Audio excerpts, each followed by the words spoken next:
यहाँ से आगे का दर्शन तो कल कराऊंगा। कल मैं शंकर जी का दर्शन करने गया तो शंकर जी ने डांट कर कहा, भले आदमी में तो राम कथा सुनने बैठा था मेरे यार, तुझे कहाँ का ये विषय ले आया, कुछ नहीं है तो कम से कम भगवान के जन्मोत्सव का भी तो दर्शन करा दे। तो मैंने कहा था चलो कल। और सौभाग्य से हमारे आदरणीय प्रेम भूषण जी भी आ गए, भारतवर्ष के बड़े प्रसिद्ध श्री राम कथा वाचक, बड़े रसीले। समय नहीं इनसे आपको भजन सुनवाते बहुत अच्छे, जब ये गाते हैं तो फूल बरसते। हम तो गर्दभ स्वर वाले हैं, पर जब ये गाते हैं, एक बार आइए राम जन्मोत्सव की झांकी का दर्शन करें। रावण का अत्याचार सीमोल्लंघन कर चुका है और इधर गुरुदेव की आज्ञा से सरयू के तट पर यज्ञ का शुभारंभ, पुत्र कामेष्टि यज्ञ प्रारंभ हो चुका है। चूंकि गुरुदेव के पास जाकर दशरथ जी रोए थे, गुरुदेव ने आशीर्वाद दे दिया, धरऊ धीर होई यही सुत चारी, धरऊ धीर होई यही सुत चारी, त्रिभुवन विदित भगत भयहारी, त्रिभुवन भगत भयहारी, श्रृंगी ऋषि वशिष्ठ बुलावा, श्रृंगी ऋषि वशिष्ठ बुलावा, पुत्र काम शुभ यज्ञ करा,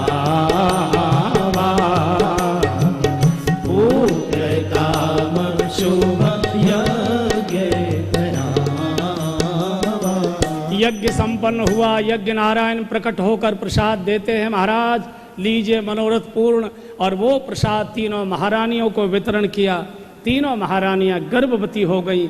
भगवान कौशल्या माँ के उर से उदर में आ गए। गोस्वामी जी ने लिख दिया, जा दिन ते हरि गर्भ आए, जा दिन ते हरि गर्भ आए, सकल लोक सुख संपत्ति छाए, सकल लोक भगवान का आगमन होने वाला है। संपत्ति छाए, मंदिर महासभ राज रानी, मंदिर महासभ राज रानी, शोभाशील तेज की खानी, शोभाशील तेज की खानी, आजा दिन ते हरि गर्भ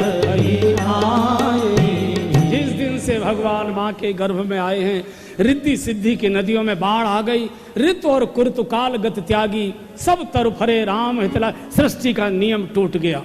भारतवर्ष के ऋषि मुनि ध्यान धारणा समाधि छोड़कर अयोध्या के राजमार्गों पर देवताओं के विमानों की गर्जना प्रारंभ हो गई। अभी कुछ मालूम नहीं क्या होने जा रहा है, लेकिन सारी अयोध्या में मंगल अनुष्ठान होने लगे। और जब ये चर्चा हो गई कि माताएं गर्भवती हैं, पूरी अयोध्या मनोकामनाएं भगवान भोलेनाथ के लिए कावड़ बोल रहे हैं कि हम कावड़ चढ़ाएंगे, हम कावड़ चढ़ाएंगे। भोलेनाथ हम पानी में अब तक 4 ही बूंद दूध डालते थे, अब कम से कम चाय बनाने लायक जरूर मिला के ले जाया करेंगे, चिंता मत करो तुम। पूरे अयोध्या के अंदर आनंद ही आनंद हो रहा है। 5 मास पूर्ण, 6वां मास पूर्ण, 7वां मास पूर्ण, 8वां मास पूर्ण, 9वां पूर्ण, 10वां पूर्ण, 11वां। भगवान बड़ी जल्दी बढ़ते हैं ना, भगवान तो बड़ी जल्दी बढ़ते हैं। और आप गोस्वामी जी जोग लगन ग्रहवार तिथि सकल भय अनुकूल, चर और अचर हर्षुत राम जन्म सुखमूल। गोस्वामी जी ने घोषणा कर दी, नौमी तिथि मधुमास पुनीता रामा रामा, नौमी तिथि मधुमास पुनीता रामा रामा, अरे नौमी तिथि मधुमास पुनीता रामा रामा, नौमी तिथि मधुमास पुनीता रामा रामा, अरे शुक्ल पक्ष अभिजित हरि प्रीता रामा हो रामा, शुक्ल पक्ष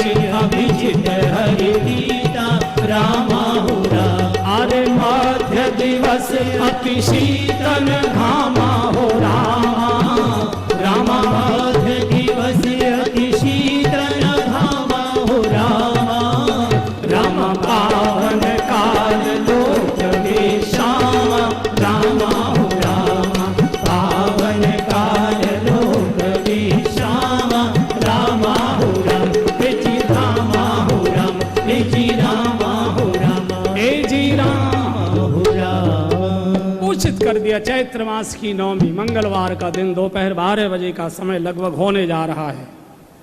अपनी घड़ी में भी लगभग होने ही जा रहा है। भगवान का अवतार भगवान श्री राम दिन के 12 बजे, भगवान श्री कृष्ण रात्रि के 12 बजे। जन्म तो प्रातःकाल का अच्छा माना जाता है। डोंगरे जी महाराज ने बड़ा सुंदर समाधान दिया। देखो कृष्ण जी का तो समझ सकते हैं, इनको तो चोरी करनी थी और चोर तो रात में ही निकला करते। पूज्य डोंगरे जी महाराज वो कहते दोनों ही अवतार भक्तों के दुख दूर करने आते हैं। 12 बजे दोपहर का समय मनुष्य को भूख लगती है और भूख है व्यक्ति गुस्सा करता है, क्रोध करता है। भगवान श्री राम कहना चाहते जब जगत के भोगों की क्षुधा तुझे पीड़ा दे उस समय मेरा आगमन होगा। अगर तू राम राम का कीर्तन करेगा तो तुझे आराम मिलेगा, विश्राम मिलेगा, सकल लोकदायक विश्राम। और भगवान श्री कृष्ण रात्रि के 12 बजे पूज्य डोंगरे जी महाराज उन्हीं के शब्दों में 24 घंटे में 8 प्रहर होते हैं, 4 दिन के 4 रात के, 6 से 9, 9 से 12, 12 से 3, 3 से 6, 6 से 9, 9 से 12, 12 से 3 से 6। तो सायंकाल के जो 4 प्रहर होते हैं इसमें पहले प्रहर में 6 से 9 ढोंगी नाटक नौटंकी वाले जागा करते हैं। जो दूसरा प्रहर है 9 से 12 इसमें भोगी जागा करते, कामी जागा करते। जो तीसरा प्रहर है रात्रि को 12 से 3 बजे का इसमें रोगी जागा करते। और जो चौथा प्रहर है प्रातःकाल 3 से 6 बजे का इसमें योगी जागा करते हैं। जो दूसरा प्रहर है रात्रि को 9 से 12 है इसमें मनुष्य को काम सताता है। भगवान कृष्ण कहते हैं जब तुझे काम सताए उस समय पलंग पर बैठकर मेरे नाम का कीर्तन करते रहना, काम की मार से बच जाएगा। दोनों मारों से बचाने के लिए भगवान आज नवमी का प्रातःकाल बड़ी भारी अयोध्या में भीड़ अभी किसी को मालूम नहीं। कौशल्या जी सरयू स्नान करके आई, सब सेवकाओं को बाहर कर दिया, बोले चुप या निकलो मुझे विशेष पूजा। 2-4 छुप गई देखने के लिए क्या पूजा होगी देखे। और कौशल्या जी केश खोलकर श्वेत वेश धारण कर चतुर्भुज प्रतिमा लक्ष्मी नारायण भगवान के सामने बैठी, ध्यान में डूबी।